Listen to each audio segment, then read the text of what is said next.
ल आज कुरा गरौँ श्री अम्बिवर जनता माविको कक्षा 10ले गरेको लुम्बिनीदेखि गोर्खासम्मको एउटा शैक्षिक भ्रमणको बारेमा।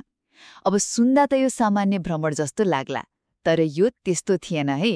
यो त 46 जना विद्यार्थी र 3 जना शिक्षकहरूको टोलीले नेपालका प्रमुख धार्मिक, ऐतिहासिक र प्राकृतिक स्थलहरूलाई जोड्ने एउटा निकै महत्त्वाकांक्षी यात्रा थियो।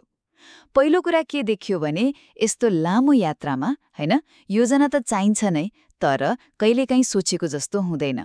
दौनौनेको जामले गर्दा उनीहरू ढिलो भए अनि पाल्पा दरबार घुम्ने योजना त त्यत्तिकै भयो। तर यसले के सिकायो भन्दा यात्रामा आउने यस्ता समस्याहरूसँग कसरी जुझ्ने, यो त किताबमा पढ्न पाइँदैन नि, हैन र? दोस्रो, यो भ्रमणको सबैभन्दा यादगार क्षण नै पोखरा बन्यो। सोच्नुस् त, महेन्द्र गुफा, चमेरो गुफा अनि त्यो डरलाग्दो तर साहसिक गुप्तेश्वर महादेवको गुफा अनि फेवातालमा डुङ्गा सयर। तर असली मजा त कहाँ आयो भन्दा बिहान 4:30 बजे उठेर पुम्दीकोटबाट हेरेको त्यो सूर्योदय। आहा, अन्नपूर्ण माछापुच्छ्रे हिमालको त्यो दृश्यले त सबैको मनै जित्यो।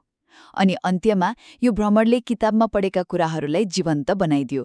बुद्ध जन्मेको ठाउँ लुम्बिनीदेखि लिएर पृथ्वीनारायण शाहको ऐतिहासिक गोर्खा दरबारसम्म यो सबै घुम्दा इतिहास आफै बोलेको जस्तो भयो क्या।